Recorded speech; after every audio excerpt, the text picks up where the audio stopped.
যে স্বামী আমার যেমন তেমন, দেওরা আমার মনের মতো। আমি এই গানটা নামাজের থেকে শুনলাম, শুনে আস্তে আস্তে এখন যে এই নামাজ, এই গানটা গায় কেটা নামাজের সময়, যাদের যে 70 থেকে 80 বছর বয়সে একজন বুড়ো মানুষ গান গাইছে, ওনার উপরে কে রাগারাগি করা দেবে? কতক্ষণ রাগারাগি করা দেবে? আজকে আওয়ামী লীগের যদি কর্মী হইতাম তাহলে রাগারাগি করতাম, কারণ ওদের অন্যায় নাই, অন্যায় নাই। কারণ আমি তো মুসলমান, কারণ ইসলামকে ভালোবাসি, আমরা ইসলামী দলকে ভালোবাসি, রাসূল যে দল করেছে সেই দলটাইকে ভালোবাসি, আল্লাহ যে দল নাযিল করেছে সেই দলকেই আমরা ভালোবাসি। আচ্ছা, আপনারা দেখান বাংলাদেশের যতগুলি দল আছে প্রত্যেকটা দলের নেতা কর্মীদের মধ্যে গ্রুপিং আছে কিনা? গ্রুপিং আছে কিনা? আচ্ছা, একটা লোক দেখান যে বাংলাদেশের মধ্যে যারা ইসলামী আন্দোলন করে অর্থাৎ জামাত ইসলাম করে তাদের মধ্যে কোনো গ্রুপ আছে কিনা? দেখাতে পারবেন? একটা দেখাতে পারবেন না। কারণ তারা রাজনীতি করে আপনার স্বার্থ সিদ্ধির জন্য না, তারা রাজনীতি করে জান্নাতের আশায়, আল্লাহর দ্বীন প্রতিষ্ঠিত করবার জন্য। এই জন্য ওদের মধ্যে কোনো গ্রুপিং নেই। দেখান একটা গ্রুপ দেখান। যারা ইসলামী আন্দোলন করে বাবার টাকা দিয়ে, পকেটের টাকা দিয়ে রাজনীতি করে, খাওয়ার লোভে ওরা রাজনীতি করে না। এই 16 বছরকে থাকতে পারতো। বাংলাদেশের মধ্যে জাতীয় একটা বেঈমান ছিল, সেই জাতীয় পার্টি। এই জাতীয় পার্টি আমি নাম রাখছি জাতীয় বেঈমান। এই বেঈমানকে সমর্থন করছে, এই জন্য 15 বছর দেশ চালাইছে, আলেম ওলামাকে ধরে ধরে জেলের মধ্যে ঢুকাইছে, এমনকি ফাঁসির কাছে তুলাইছে। আল্লাহ রাসূল বলেছে, আল উলামা ওয়ারাসাতুল আম্বিয়া, আমি নবী দুনিয়ার থেকে বিদায় হয়ে গেলাম, আমি নবী দুনিয়ার থেকে বিদায় হয়ে গেলাম, এই হক্কানি আলেমেরা আমার হলো রূহানি সন্তান। সুবহানাল্লাহ, জোরে কর।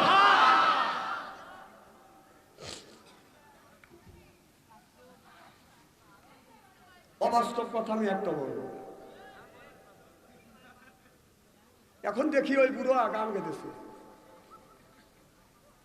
রাত্রি পোহাইবা রাগিবা বাগানে আসিও, আসল বিষয়া দিও আমার পাশে বসিও, গাইও আমার প্রেমের গান। নাউযুবিল্লাহ, একটু জোরে কর।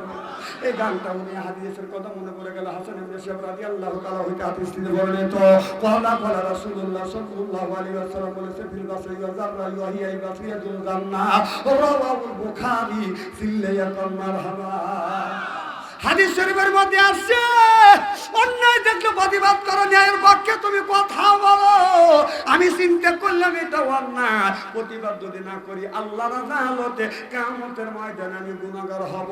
আমি যাইয়া ওনার সাথে টাকাটাকি করলাম না, মারামারি করলাম না, ঠান্ডা মাথায় কাছে যায় সালাম দিলাম, আসসালামু আলাইকুম। চাচা উত্তর নিয়ে আমি বললাম, চাচা এত সুন্দর গান জানেন? চাচা কয়, ভাতিজি আরো ভালো গান জানেন। চাচা তাহলে আমি একটা গান গাই। চাচা শিখতে উঠলো, কও কি বাবা, তুমি হুজুর মানুষ, গান গাও। এখন চাচার সাথে তো মারামারি করা যাবে না। প্রেম আর ভালোবাসা, আদর আর মোহব্বত দিয়ে মানুষের মন যত জয় করা যায়, জোর করে ভোট নিয়ে আপনার আলেম ওলামাদেরকে জেলের মধ্যে ঢুকাইয়া ফাঁসির কাছে ঝুলাইয়া মানুষের মন জয় করা যায়। তার দৃষ্টান্ত, তার প্রমাণ হলো আওয়ামী লীগ সরকার মাইরিয়া কাটিয়া মানুষকে কাটিয়া জেলের মধ্যে ঢুকাইয়া এই দেশে ক্ষমতা থাকার চেষ্টা করেছিল, কিন্তু তাদের ভিতরে ভালোবাসা ছিল না। এ যদি বেশি দিন থাকতে পারে, প্রমাণ, লগত প্রমাণ। এটা একটা দৃষ্টান্ত হয়ে গেছে। এমন একটা কাজ করছে 800 বছরের মধ্যে এই ধরনের কাজ করে না। সব দেখেন না, কতগুলি গরু আছে, বাছুর যদি ফাঁকে যায়, গাবি দৌড়া বাছুরের কাছে যায়। কথা কোন, নিজের জীবন বাজি রেখা বাছুরের কাছে যাবে। আর এইটা করলো কি, বাছুর রেখে গাই পালাইছে।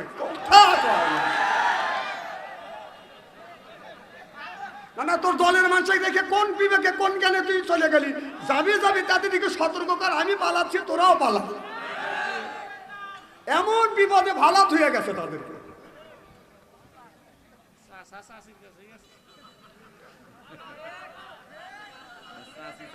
দেশটা দেউলিয়া বানাইছে সাবেক প্রধানমন্ত্রী, দেশটা দেউলিয়া বানাইছে সাবেক প্রধানমন্ত্রী। সোনার দেশটা শ্মশান করলো, সোনার দেশটা শ্মশান করলো, লুইটা পুইটা খাইয়া দে প্রধানমন্ত্রী। কোথায় রলেন কামরুল ইসলাম, কোথায় কাদের কাকা, কই গেল সে ওই মহিলার শ্বেতাং শ্বেতাং কথা। কোথায় রলেন কামরুল ইসলাম, কোথায় কাদের কাকা, কই গেল সে ওই মহিলার শ্বেতাং শ্বেতাং কথা। দলের মানুষকে বাসাইয়া, দলের মানুষকে বাসাইয়া, দিল্লি করলে বাসাবে প্রধানমন্ত্রী। 41 সাল পর্যন্ত ক্ষমতায় থাকিবে, 41 সাল পর্যন্ত ক্ষমতায় থাকিবে, নমরুদের মতো দেশটা শাসন করিলেন। ওই ছাত্রদের এই রক্ত দিয়ে কেমন খেলা খেললে রে প্রধানমন্ত্রী। ফেসবুকে মাঝে মধ্যে স্ট্যাটাস লাগে, আমি কয়েকদিন পরে ডোববো, আমি কই তুই এখন ডোব, মানে 71 পরে তো মার খাও নাই, খালি দিয়েই গেছা। তোমার পুলিশ বাবাকে নিয়ে তুমি ক্ষমতায় ছিলে, এখন তোমার পুলিশ বাবা নাই, এখন তোমাকে কে বাঁচাইবে? তুমি আসো, খেলা করবে, চাও আসো, খেলা হবে, খেলার জন্য বাংলাদেশের মানুষ রেডি।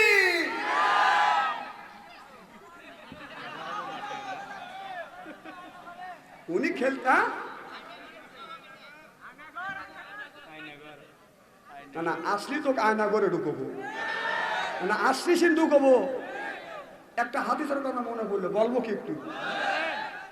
আমার ভাইয়ের, আমার নমরুদ আয়না ঘর থেকে কোত্থেকে আলো বাদান, আমি এই ডিস্টেন্স আপনাদের দিছি। এই নমরুদ বলেছিল আনা রব্বুকুমুল আলা, এই জমিনে আমি একজন প্রতিষ্ঠিত খোদা। কিন্তু ফেরাউনের এই ফেরাউন যখন বলল আনা রব্বুকুমুল আলা, আমি প্রতিষ্ঠিত খোদা, হযরতে মুসা আলাইহিস সালাম বলে তুমি খোদা না, এই জমিনে সবচাইতে তুমি বড় গাদা। সিল্লে এখন মারহাবা। এবার এই ফিরাউন তার প্রধানমন্ত্রী ছিলেন বাদান হামান। হামানকে ডেকে বললে, হামান রে, এই জমিনে আমি আল্লাহ হতে চাই। বলে, আল্লাহ যদি হতে চাও তাহলে সেনাবাহিনী, র্যাব বাহিনী, পুলিশ বাহিনী যা আছে তাদের বেতন বাড়া দাও। কথা বল না কে? বেতন যদি বাড়া দাও তারা তোমার পক্ষে থাকবে, আর তুমি যা খুশি তাই করবে, কেউ তোমার এই অন্যায় প্রতিবাদ করবে না। ঠিকই আপনার ওই যে হামানের কথা মতো পুলিশ বাহিনী, র্যাব বাহিনী, এরপরে বাদান সেনাবাহিনীদের বাদান বেতন যখন বাড়া দিল, যেই জায়গা 10,000 টাকা বেতন, ওই জায়গা বাদান 40,000 টাকা বেতন বাড়া দিল। সব সেনাবাহিনী পুলিশ বাহিনী হয়ে গেল বাদান সুপ। ওই ফাঁকে ফেরাউন বলল, এই জমিনে আমি একজন প্রতিষ্ঠিত খোদা, আমাকে তোমরা খোদা বলে মানো।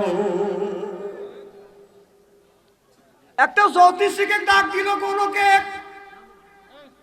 দেখো ভবিষ্যৎ কোন আমার বিরোধী তো করবে কিনা কেউ,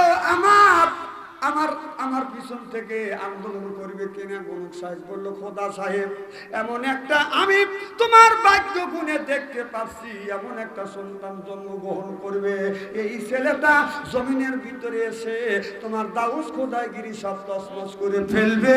সিল্লে এখন মারহাবা। ফেরাউন বললে, একটা ছেলে সন্তান জন্ম নিয়ে আমার দাউস খোদাইগুলি যদি সব তছনছ করে ফেলে, সেই ছেলেটাকে ধরে নিয়ে এসো। গণক বলে, এখনো জন্ম নেয়নি। কি হয় নাই? জন্ম নেয় নাই। তখন ফেরাউন বলল, জন্ম যখন নেয় নাই, যতগুনি মিয়া দেশের মধ্যে গ্রামগঞ্জের ভিতরে যারা গর্ভবতী আছে লিস্ট করা হলো। প্রত্যেকটা মিয়া, কোন গ্রামের কোন মিয়া গর্ভবতী আছে লিস্ট করা হলো, আর লোক লাগিয়ে দিল। যে সন্তান মেয়েটা ডেলিভারি হবে, যদি কন্যা সন্তান হয় বাচ্চা রাখবে, ছেলে সন্তান হলে জব করবে। এটা ফেরাউনের জামানায় একটা আইন চালু করবে। নাউজুবিল্লাহ, একটা জোরে করে। এই কথাটা কোরআনে আছে না নাই? যখন আছে না নাই? এটা কি গল্প? এটা কি গল্প? সব কোরআন। সুবহানাল্লাহ।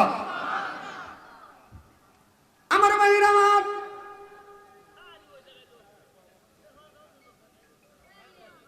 ওরা টাচ মোবাইল নিয়ে ঘুরতেছে, ওরা ডিস্টার্ব করবে না, করবে কারা?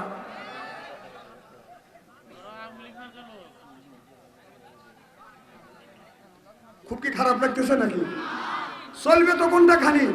আমি যদি এইভাবে কোনটা খানি আলোচনা করি, শোনার জন্য রাজি আসা? হাত তুলে দেখান তো, দেখে রাগ করবেন কারা কারা? না না, আপনাদের মন মানসিকতা খুব ভালো আছে, আমি অন্তর থেকে দোয়া করি আল্লাহ যেন জান্নাতে জানলে কেমন শিখে দেয়। জোরে কোন আমিন। দিলে যে ময়লা বসে ঢাকা লাগে না। আমার ভাইরা এদিক তাকান, চেহারা কি একবারই খারাপ নাকি? একটা আলেম যদি কালো হয়, তার চেহারার দিকে ছায়া থাকলে সগীরে গুনাহ মাফ করে দেয় কে? আল্লাহ। সুবহানাল্লাহ। আর ভাইরা তখন ফিরাউন একটা আইন চালু করলো, যে সন্তানগুলি ডেলিভারি হবে, দুনিয়ায় আসবে, বুঝতে করবে, কন্যা সন্তান বাঁচিয়ে রাখবে, আর ছেলে সন্তান হলে জবাই করে। এটা ফিরাউনের জামানায় একটা আইন চালু করে দিল। আমার ভাইরা আমার, নির্বিঘ্নে দেখা যাচ্ছে ছেলে জন্ম নিয়ে সময় পায় না, মায়ের কোল থেকে বাবার সামনে থেকে ছেলেটাকে ধরে নিয়ে আসা, মায়ের সামনে বাবার সামনে বাদান এরকম করে বাদান জব করতেছে। মা বুক ফেটে যায়, বাবা বুক ফেটে যায়, কিন্তু মুখ দিয়ে বাদান কিছু বলতে পারে না। আর মুখ দিয়ে যদি কিছু বলে, সঙ্গে সঙ্গে তাকেও দুনিয়ার থেকে বিদায় করে দেয়। এটা হলো ফিরাউনের জামানায় একটা আইন চালু করে দিল। ওই জামানার মধ্যে একটা নেতা ছিলেন, নাম হলো বাজান কায়েস। এই কায়েস তিনি বাজান জাইয়াত একজন নেতা ছিল, কিন্তু তার একটু বিবেক ছিল। তার আল্লাহ জ্ঞান দিয়েছে। জ্ঞানের কথা, বুদ্ধির কথা কোরআনের মধ্যে আল্লাহ বলেছে, আল্লাহ মাহুল বায়ান। বান শব্দের অর্থ জ্ঞান, বান শব্দের অর্থ বুদ্ধি, বান শব্দের অর্থ চেতনা, বান শব্দের অর্থ হলো মেঘা, বান শব্দের অর্থ হলো ভাষা। সুবহানাল্লাহ। এই কায়েস নামে নেতা বললেন, ও নেতা সাহেব, আপনাকে আমি খোদাই বলে মানি না, আপনি খোদা না, খোদাই একজন আছে। সুবহানাল্লাহ। তবে আপনি যে কাজটা করতেছেন, এই কাজটা হলো অন্যায়, এ কাজ করা যাবে না। মার কোল থেকে বাবার সামনে থেকে শিশু বাচ্চা জন্মগ্রহণ করার সাথে সাথে তুমি ধরিয়া জব করতেছো, দুনিয়ার থেকে বিদায় করে দিছো, এটা মানা যায় না, এই আইনটা আমরা মানি না। এই কথা বলিয়া কায়েস নামে নেতাটা বাদাল বাড়িতে চলে গেলেন। এবার ফিরাউন তার কিছু লোকজন নিয়ে একটা বুদ্ধি করলো, পরামর্শ করলো, এই কায়েস কেউ যদি প্রতিবাদ না করা যায়, কায়েস কিন্তু আন্দোলন তৈরি করে ফেলবে।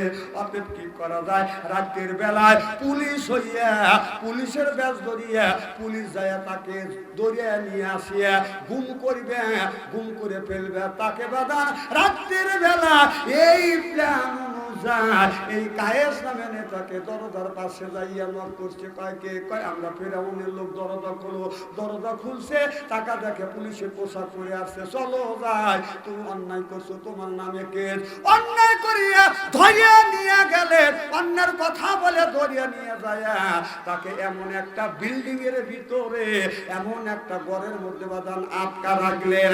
তার মা বাবা আত্মস্বজনেরা বেটা বিটিরা খোঁজে, বাদান পায় না।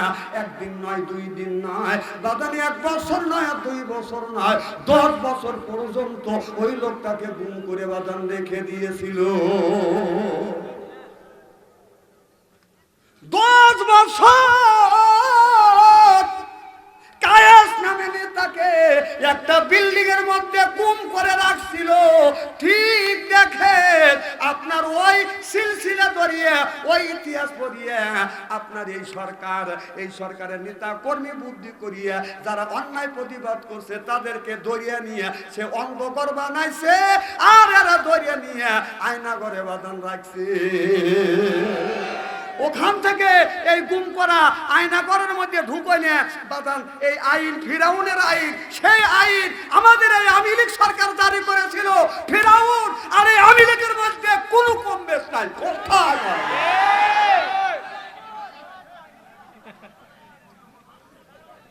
আমার কথা কি বোঝা যাচ্ছে? আরে ইতিহাস তখন লেখা হয় নাই, এখন ইতিহাস লেখা হবে।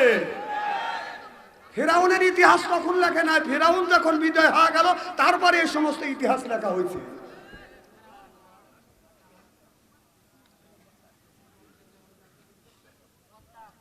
খুব কি খারাপ লাগতেছে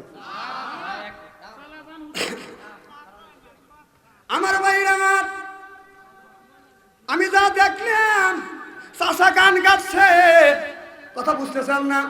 রাত্রি পোহাইবা ডাকিবার বাগানে আসিও, আসল বিষাইয়া দিমু আমার পাশে বসিও।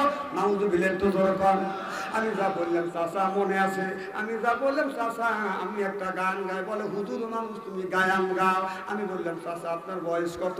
চাচা বলে ভাতিজা আমার বয়স হলো 80 থেকে 85 বছর বয়স। আমি বললাম চাচা 80 থেকে 85 বছর বয়সে যদি আপনার গান গাবের ইচ্ছা হয়, আমি তো একজন ইয়ং ম্যান, কথা বুঝতেছেন না? চাচাকে যুক্তি দিয়ে ঠেকাইলাম। চাচা তখন উত্তর দিচ্ছে ভাতিজা বলো।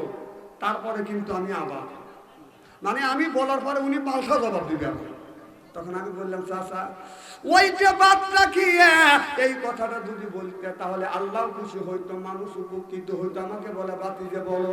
আমি বললাম চাচা ওইটা বাদ দিয়ে তুমি যদি এইটা বলতে, রাত্রি পোহাইবার আগে, রাত্রি পোহাইবার আগে মসজিদেতে যাইও, যাই নামাজ বিছাইয়া আল্লাহর নামাজ কালাম পড়িও, পড়িও আল্লাহর কোরআন। সুবহানাল্লাহ। চাচা আমার জবান থেকে এই গজলটা শুনবার পরে চাচা চোখের পানি ধরে রাখতে পারে না, চাচা কান্দে। আমি বললাম চাচা কেন কান্দে না? চাচা বলে ভাতিজা জীবন ভরা লাইলি মধুসি বড়দের প্রেমের গান গাইছি, কেউ কোনোদিন এত সুন্দর করে বুঝ দেয় না। ও ভাতিজা আজকে তুমি সুন্দর করে বুঝ দিলে, আমার অন্তর চোখ খুলে গেল। আজকে থেকে তওবা করলাম, অশ্লীল গান বাজনা কোনোদিন গাবো না, আল্লাহর ঘর মসজিদ কোনোদিন ছাড়বো না। সিল্লে বলুন মারহাবা।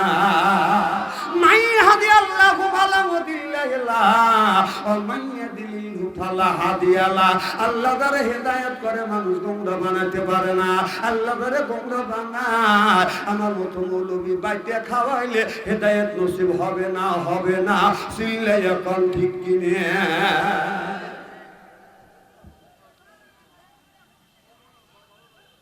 আমার ভাইরা ভালো করে লক্ষ্য করে শুনুন। ও বাজার আল্লাহ বলছে ইন্নাল্লাযিনা আমানু, ইন্না মানে নিশ্চয়ই আল্লাযিনা যারা ঈমান আনবে ওই আল্লাহর উপরে, ওয়া আমিলুস সলিহাত আর যারা নেক কাজ করবে, এক নাম্বার ঈমান, আর যারা দুই নাম্বার নেক কাজ করবে, আল্লাহ বললেন কানাত লাহুম জান্নাতুল ফিরদাউস নুজুলা। এক নাম্বার যারা নামাজ পড়বে, দুই নাম্বার যারা নেক কাজ করবে, ওই মানুষটা যখন জান্নাতে যাবে ৭০,০০০ হুর আসবে রিসিপশন করে জান্নাতে নিয়ে যাবে। কয় হাজার? ৭০,০০০। জোর কন কয় হাজার? কাজ করা লাগবে কয়টা? জোর কন,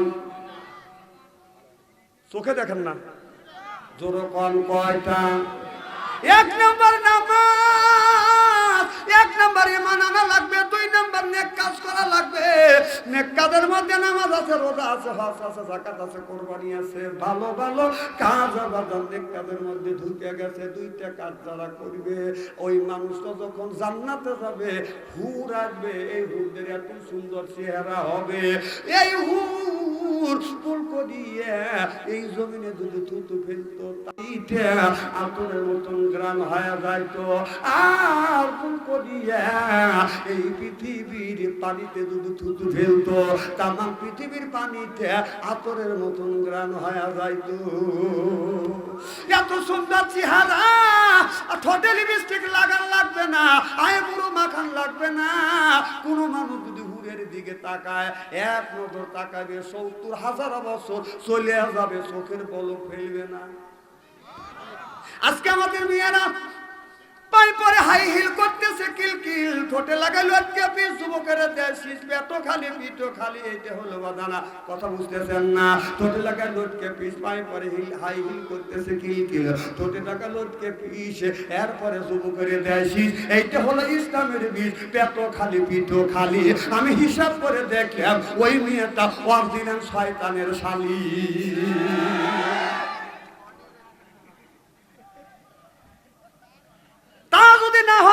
যাবে, কেন যাবে? কথা কয়।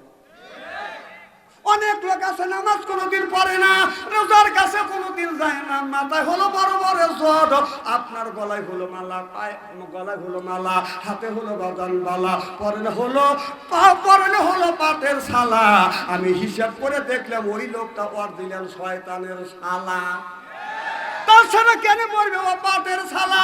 আমার কথা হলো তুই নামাজ পড়, ওর নামাজ নাই, রোজা নাই, খালি কয় খাসার ভিতর অসেন পাখি ডুবলো কিভাবে, হায় হায় খাসার ভিতর অসেন পাখি ডুবলো কিভাবে, মুর্শিদকে খাওয়াইলে সানা পাখি কি খাবে, মুর্শিদ খাইলে না কম সানা পাখির তো খাওয়া হইল না, মুর্শিদকে খাওয়াইলে সানা পাখি কি খাবে, পাখি গু খাবে। তুই নামাজ পড়, পাখি কি খাবে না খাবে ও চিন্তা তোর করা লাগবে না। পাখির খোরাক হলো নামাজ, পাখির খোরাক রোজা, পাখির খোরাক হজ, পাখির খোরাক যাকাত, পাখির খোরাক হলো নামাজ। ঠিক না? সুবহানাল্লাহ তো কোন। আর ও পাখি কি খাবে সেই চিন্তা করছে, তুই নামাজ পড়।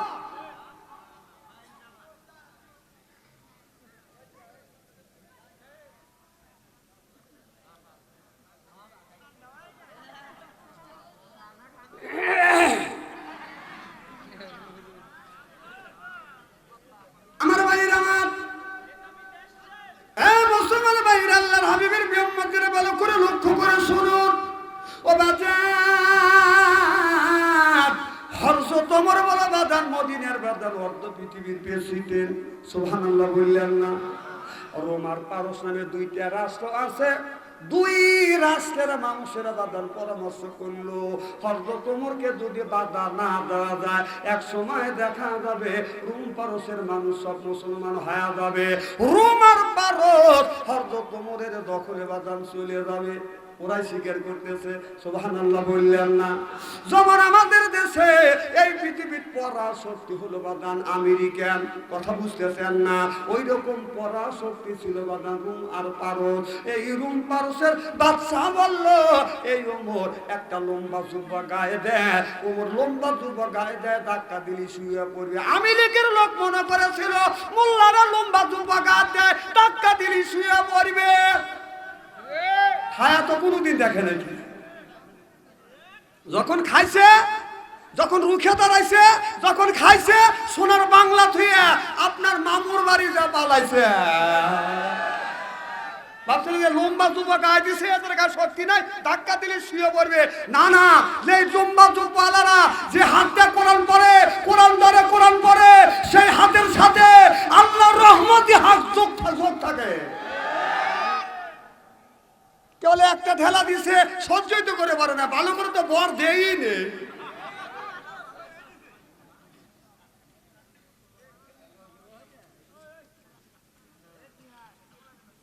বড় বড় চোখ করে টাকা দিচ্ছে যে আজকে যদি দল ক্ষমতায় থাকতো তোকে স্টেজ থেকে নামাইতাম, আর ক্ষমতায় আসবে না।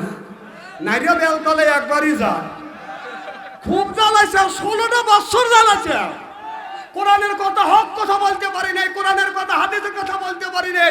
তোমরা পাও কাজে হাতে ধরা দিবে চাইছে, আজকে তুই কোনে এ বাটা শালা আয় আজকে।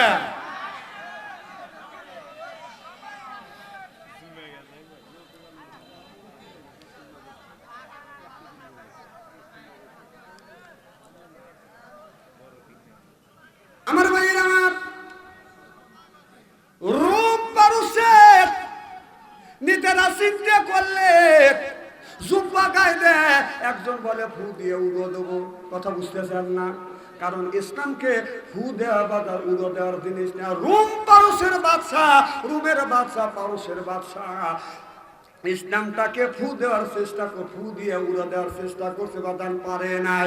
এরপরে 16টা বছর এই হাসিনা ইসলামটাকে ফু দিয়ে উড়ে চাইছে, বাদান উড়াইতে পারে নাই, নিজেই উড়িয়ে গেছে। নিজে কথাকে আমি বলতেছি নাকি? ইতিহাস কথা বলতেছে, ইতিহাস কয়।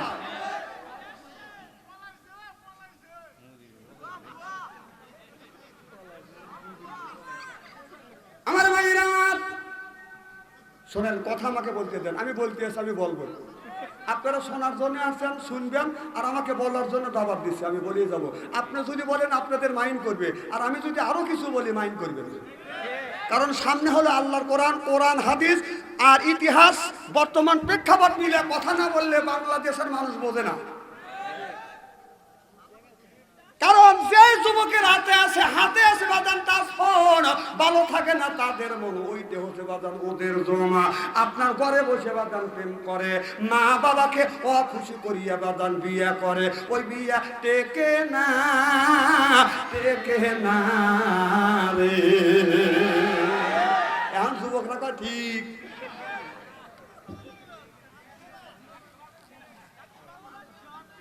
আমার ভাইরা, রোম আর পারস যখন হযরত ওমরে দখল করে নিল, সুবহানাল্লাহ, ফু দিয়ে নিবে চাইছিল, শেষ পর্যন্ত রোম পারসের বাদশারা রাতের বেলায় পলা চলে গেছে হাসিনের মতো। এই পলানে আজকের পলানে না, সেই 800 বছর আগে এই ঘটনা। রোম পারসের বাদশা রাতের বেলায় পালা গেছে। 800 বছর পরে আমাদের দেশে এই প্রধানমন্ত্রী যিনি জোর করে 16 বছর ছিল, সে রাত বেলা 1:30টার সময় পালা গেছে। কথা তো আমি কই না, ইতিহাস কয়। 800 বছর পরে এই ঘটনা ঘটল।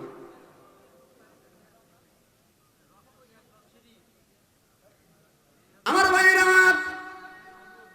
যখন রোম পারস দখলে এসে গেল মুসলমানের হাতে, সুবহানাল্লাহ, হযরত ওমর বললেন, রোম আর পারসের মধ্যে যতগুলি জেলখানা আছে, জেলের মধ্যে যতগুলি আসামি আছে, সব আসামিকে আমি আজাদ দিয়ে দিলাম, মুক্ত করে দিলাম। জেলখানার দরজা বাজান খুলে দাও। জেলখানার দরজা খুলে দিলেন, গেটটা খুলে দিলেন। প্রত্যেকটা আসামি যারা নিজ বাড়িতে বাজান চলে গেল। হযরত ওমর 7 দিন পরে হযরত ওমর ঘোষণা দিলেন, জেলখানার দরজাগুলি খুলে দিছে, যায় দেখো জেলের মধ্যে কোনো মানুষ আছে কিনা। রোম আর পারসের মধ্যে যতগুলো জেলখানা ছিল, সব জেলখানা বাদান তন্ন করে খুঁজেছে, একটা মানুষ পায় না। কিন্তু রোমের শহরে একটা জেলখানা ছিল, ওই জেলের মধ্যে যা দেখে একজন যুবতী মহিলা বসিয়া আল্লাহর ইবাদত আর গুণকীর্তন করতেছে। চিল্লাইয়া কর মারহাবা। যা বললেন, কি গো মা তুমি রোম পারস দখলের পর আমাদের অর্ধ পৃথিবীর প্রেসিডেন্ট হযরত ওমর জেলখানার দরজা খুলে দিয়েছে, সব কয়েদিকে মাফ করে দিয়েছে, আজাদ করে দিয়েছে, সব আসামি যার নিজ বাড়িতে চলে গেছে। তুমি কেন যাও না? মানে জেলখানার থেকে তুমি বের হও। এবার মেয়েটা বলতেছে, আমি আপনার সাথে কোনো কথা বলবো না। এই অর্ধ পৃথিবীর প্রেসিডেন্ট হযরত ওমর যদি আছে, তবে আমি জেলখানার থেকে বের হব, নইলে জেলখানার থেকে আমি বের হব না। সবাই বাড়ি চাইতে পারে, আমি যাব না যতক্ষণ পর্যন্ত অর্ধ পৃথিবীর প্রেসিডেন্ট ওমর না আসবে। যারা পরীক্ষা করবার জন্য গেছিল, তারা তো হযরত ওমরকে বলল, হুজুর কোন জেলখানায় একজন কয়েদি পাই নাই, মানুষ পাই নাই, কিন্তু শহরের মধ্যে, রোমের শহরের ভিতরে একটা জেলখানা আছে, একজন যুবতী মহিলা বসে আছে। আমি বললাম, মা বের হয়ে যাও। বললো যে ওমর যতক্ষণ না আসবে এতক্ষণ আমি বের হব না। সুবহানাল্লাহ। হযরত ওমর নিজেই জেলখানার গেটের সামনে হাজির হয়ে গেল। হযরত ওমর জেলের দরজার সামনে গিয়া সালাম দিলেন, আসসালামু আলাইকুম ইয়া আহলাল বাইত। কি গো মা, আমি অর্ধ পৃথিবীর প্রেসিডেন্ট হযরত ওমর তোমার কাছে আসছি। মা তুমি জেলখানা থেকে কেন বের হচ্ছ না? আমি খানাটাকে আমি আজাদ করে দিয়েছি, মুক্ত করে দিয়েছি, সব আসামি বাড়ি চলে গেছে, তুমি কেন যাও নাই? মা মেয়েটা দেখে দেখে বলতেছি, আমিরুল মুমিনিন খলিফাতুল মুসলিমিন, আমি এই জেলখানা থেকে বের হব, আমি একজনের বউ হয়ে জেলখানা থেকে বের হব। সিলে বলুন মারহাবা। কারণ আমার মা নাই, বাবা নাই। কি গো মা তুমি কে? বলো হুজুর আমি রুম পারস্যের বাদশা কায়সারের নাতনি। কথা বুঝতেছেন না? রুম পারস্যের বাদশা কায়সারের নাতনি। আমি ইসলাম গ্রহণ করেছি বিদায় আমার দাদা আজকে আমাকে 12টা বছর পর্যন্ত জেলের মধ্যে আমাকে পুঁতে বন্দি করে রাখছে। আপনি যখন আজাদ করে দিয়েছেন সব আসামি বের হইয়া যার যার বাড়ি চলে গেছে। হুজুর আমার মাও নাই বাবাও নাই, রাত্রির বেলা তারা আপনার ভয়ে পালিয়ে গেছে। আমাকে যখন আজাদ করে দিয়েছেন, জেলখানা মুক্ত করে দিয়েছেন, আমি কোথায় যাব? আমি এই জন্য বের হই না। হযরত ওমর বলল, মা তাহলে তোমার যদি কেউ না থাকে তুমি আমার বাড়িতে চলো, আমার বাড়িতে থাকবে। মেয়েটা বলে, আমিরুল মুমিনিন খলিফাতুল মুসলিমিন, আমি এখান থেকে বের হব। আমি একজনের ওই বউ হয়া হযরত হাসান হযরত হুসাইন রাদিয়াল্লাহু তাআলা আনহুর বউ হয়া জেলখানা থেকে আমি বের হয়ে যাব। সিল্লায়া কান্নার হাওয়া দেখে দেখে বলে, মারে তুমি কি হযরত হুসাইনকে তুমি চেনো? মিয়াটা দেখে দেখে বলতেছে, আমিরুল মুমিনিন খলিফাতুল মুসলিমিন, আমি শুধু চিনি না, তার সাথে আমার ভালোবাসা সম্পর্ক হয়ে গেছে। সুবহানাল্লাহ। কি হয়ে গেছে? ভালোবাসা সম্পর্ক হয়ে গেছে। হে হুসাইন আমাকে বিয়ে করবে, বউ হয়া জেলখানার থেকে বের হব, নইলে আমি জেলখানার থেকে বের হব না। সুবহানাল্লাহ। কারণ হুসাইনকে আমি ভালোবাসি, হুসাইনকে আমি কথা কয় না, হুসাইনকে আমি ভালোবাসি। হযরত ওমর চমকে গেলেন যে হাসান হুসাইন জান্নাতের যুবকদের সর্দার হবে। হে হুসাইনকে মেয়েটা ভালোবাসে, তাহলে ভালোবাসার সম্পর্ক কেমন করে করলো? ঘোড়া নিয়ে দৌড় হযরত আলীর কাছে যা দেখে বলে, ভাই আলী রে, সর্বনাশ হয়ে গেছে, একটা মেয়ে জেলখানার মধ্যে থেকে বের হয় না। আমি বললাম তোমাকে মুক্ত করে দিলাম, আজাদ করে দিলাম, না তুমি জেলখানার থেকে বের হও। মেয়েটা বলেন, না না আমি জেলখানার থেকে বের হব না, তবে বের হব আমি হযরত হুসাইনের বউ হয়া, কারণ হুসাইনকে আমি ভালোবাসি। হযরত এই কথা শোনার সাথে সাথে হযরত আলীর মাথা আগুন ধরে গেল। হোসেনকে দেখে দেখে বলতে, বাবা হোসেন, এই জমিনে তুমি কোন মেয়েকে ভালোবেসেছো?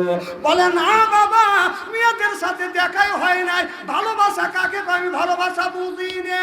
সুবহানাল্লাহ, জোরে কর। আর আমাদের দেশের ছেলেরা লেখাপড়া করে, মা বাবার টাকা খরচ করে, আর ক্লাস করে, জব ক্লাস, খালি প্রেমের ক্লাস শুরু করে দিছি। মাস্টার ডিগ্রি পাস করছে, মা বাবা 10 লক্ষ টাকা দিয়ে চাকরি দিছে। এরপরে চাকরি দেওয়ার পরে মা বাবা বলতেছে, বেটা কষ্ট করে লেখাপড়া শিখেছি, 10 লক্ষ টাকা দিয়ে তোমাকে চাকরি দিছি, এখন আমি তোমার মা, আমি তোমার বাবা, বৃদ্ধ হয়ে গেছে, বুড়ো হয়ে গেছে, কখন মরিয়ে যায় বাবা আল্লাহ ভালো জানে, এখন তোমাকে বিয়ে করা বৌমা দেখে আমি মরতে চাই। ছেলে বলতেছে, আব্বা ওই চিন্তা করবেন না, আপনার পুত্রবধূ ডেলিভারি হবে। কি হবে? আমার কথা বোঝেন কি না বোঝেন আল্লাহ জানে। সেখান আমি আগেই হাসছি, আপনার পুত্রবধূ এখন ডেলিভারি হবে। বাবা মানে ইংরেজি বোঝে না, ওই বাংলা বোঝে না, ওই ইংরেজি শিখেছে। এবার হযরত আলী আর হযরত ওমর হযরত হুসাইনকে ধরে নিয়ে বাদাম জেলখানার গেটের দরজার কাছে গেলেন। সুবহানাল্লাহ। এবার মেয়েটা সামনে যা বলে, মা আমি হোসেনকে নিয়ে এসে, হোসেন কি তোমাকে ভালোবেসেছে? এবার মেয়েটা বলে, না না, হোসেন আমাকে ভালোবাসছে কিনা আমি জানি না, আমি মনে মনে হযরত হোসেনকে ভালোবেসেছি। তবে হোসেনের মা হযরত ফাতেমা আমাকে কথা দিছে, সিল্লায়া কান্নার হাওয়া। হযরত ওমর বললাম, মা হযরত হোসেনের মা আজ থেকে 5 বছর আগে মারা গেছে, তুমি কি হযরত ফাতেমাকে চেনো? কয় শুধু চিনি না আমি হযরত। তুমি কি ফাতেমাকে দেখছো? কয় শুধু দেখি নাই, আমি হযরত ফাতেমাকে চিনি। সুবহানাল্লাহ। এবার বলল, মা তুমি কেমন করে চিনলে? বলে আমি যখন কলমা পড়ে মুসলমান হয়েছি, কলমা পড়ে যখন মুসলমান হয়েছি, আমার দাদা আমার বাপ দাদা যখন আমাকে জেলের মধ্যে ঢুকাইয়া সকালবেলা চাবুক দিয়ে 5টা বাড়ি মারে, আর রাতের বেলা চাবুক দিয়ে আমাকে 10টা বাড়ি মারে। এই রকম করতে করতে আমাকে কলমা ছাড়ার কথা বলে, কলমা যখন আমি ছাড়ি এক দিন আমাকে এমন মারা মারে আমি অজ্ঞান হয়ে জেলের মধ্যে পড়ে যায়। আর আমি লক্ষ্য করে দেখি স্বপ্নের মধ্যে একজন মহিলা আসিয়া আমার মাথায় হাত বুলাইয়া দেয়, আমার কপালে চুমা দেয়। আমি জ্ঞান ফিরিয়ে বললাম, মা আপনি কে? মেয়েটা বলে আমি হলাম খাতুলে জান্নাত হযরতে ফাতেমা, সিল্লাইয়া কান্নার হাওয়া।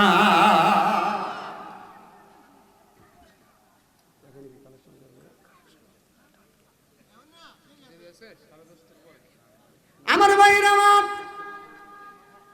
এবার বলে হযরত ফাতেমা হাজির হয়ে যায়। সুবহানাল্লাহ। হযরতে হুসাইন রাদিয়াল্লাহু তাআলা আনহু বললেন, আমার মা কেমন তুমি যে দেখছো, তুমি যে চিনছো, মা যে কথা দিছে আমার মার চেহারা কেমন, কেমন করে তুমি চিনলে? এবার দেখে বলে, হুসাইন তোমার মা ফাতেমা যিনি, তার বাম গালে একটা কালো তিল্লিক আছে, আর থুতির নিচে লাল একটা দাগ আছে, আর এই চোখের বুড়োটা ডাবল বুড়ো মিলাইলো। এই কথা যখন বলছে হযরত আলী বলছে, না ঘরের কথা পরের মানুষের কাছে বইলো না, কারণ এখানে পর পুরুষ বসে আছে। এই পর পুরুষটাকে হযরত ওমর। পর পুরুষকে কথা কয় না, পর পুরুষকে আমি বললাম, মারে পরের কথা পরে কে বইলো না, এই জায়গা পর পুরুষ আছে, কারণ হযরত ফাতেমা আমার বিবি। আমি জানি আমার বিবির কোন জায়গায় তিল আছে, কোন জায়গায় লাল একটা দাগ আছে, বুড়োটা কেমন আমি ভালো করে জানি। হযরত হুসাইন জানে, হযরত ফাতেমার সন্তান তিনি ভালো করে জানে আপনার কোন পাশে দাগ আছে, কালো তিল আছে, আর এই থুতির নিচে একটা লাল একটা দাগ আছে, আমার বেটা চেনে। এরপরে আমার বিশ্ব নবী চেনে, কারণ তার মিয়া ফাতেমা সে দেখছে, আর পৃথিবীর কোন মানুষ দেখে নাই। মেয়েটা বলে, হুজুর এই দৃশ্যটা আমি দেখছি। সুবহানাল্লাহ। এই ওয়াজটা করব, শুনবেন তো? হযরতে হুসাইন বলে, রে যুবতী তুমি যা বলেছো ঠিকই বলেছো। বলে আমার মা কি বলেছে? আমার মা বলেছে, মা রে তোমাকে মারছে। আমি কথা দিলাম, আমার বিশ্ব নবী স্বপ্নের মধ্যে হাজির হয়ে গেছে, আমার বিশ্ব নবী কথা দিয়েছে। আমার নবী বললেন, ও যুবতী ইসলামের জন্য, কোরআনের জন্য এত কষ্ট করলে, জেল খাটলে, চাবুকের আঘাত খাটলে, মা রিমান্ড খাইতেছো, আমি নবী কথা দিলাম এর বিনিময় আল্লাহ তোমাকে জান্নাত দিয়ে দিবে। মা এবার মেয়েটা ডেকে বলি, ইয়া রাসূলুল্লাহ, ইয়া হাবিবাল্লাহ, আপনি এই কাজের বিনিময় আমি তো আল্লাহ আমাকে জান্নাত দিবে। মা ফাতেমা আমাকে কি দিবে? বলে, মা তুমি কি চাও? বলে, আমি কিছু চাই না, আপনার ছেলে হযরত হুসাইনের বিবি হতে চায়। এবার মা ফাতেমা কথা দিল, মা কথা দিলাম, আল্লাহ যদি তোমাকে হায়াতে বাঁচা রাখে, তুমি হযরত হুসাইনের স্ত্রী হইবে। চিল্লাইয়া বল মারহাবা। হযরত হুসাইন চোখের পানি ফেলে দিয়ে দেখান দেয়ার বলে, ও যুবতী এই স্বপ্নটা আমার মা আমারে দেখাইছে, আর আমার মা আমারে স্বপ্নের মধ্যে বলে দিয়েছে, বাবা হুসাইন বাদশা কায়সারের নাতনি, ওই বাদশা কায়সারের নাতনি নাম হলো শহরমানব, ওই মেয়েটা জেল ঘরের মধ্যে আছে। বাবা গো তুমি যদি বিয়ে করো, ওই মেয়ে শহরবানুকে তুমি বিয়ে করবে। ও যুবতী মহিলা, আমার মা কথা দিছে, মার কাছে আমি কথা দিছি, আজকে আমি তোমাকে এই জেলখানা থেকে বউ বানাইয়া আমার বাড়িতে তোমাকে নিতে চাই। সিল্লা সিল্লা কর মারহাবা। নারে তাকবীর, এই আল কোরআনের আলো, নারে তাকবীর। মুসা আলাইহিস সালাম বলেন, আল্লাহ তুমি তোমার বান্দার কি পছন্দ করো? আল্লাহ দেখে বলে, বন্ধু মুসরে আমি পছন্দ করি আমার বান্দার গায়ের রক্ত। যেরকম কি বান্দার গায়ের রক্ত। সুবহানাল্লাহ। মুসা আলাইহিস সালাম বলে, আল্লাহ কতটুকু রক্ত যদি তোমার বান্দা তোমাকে দেয় তুমি খুশি হইবে? আল্লাহ বললে, বন্ধু মুসা রে, মুসা নামে একটা প্রাণী আছে,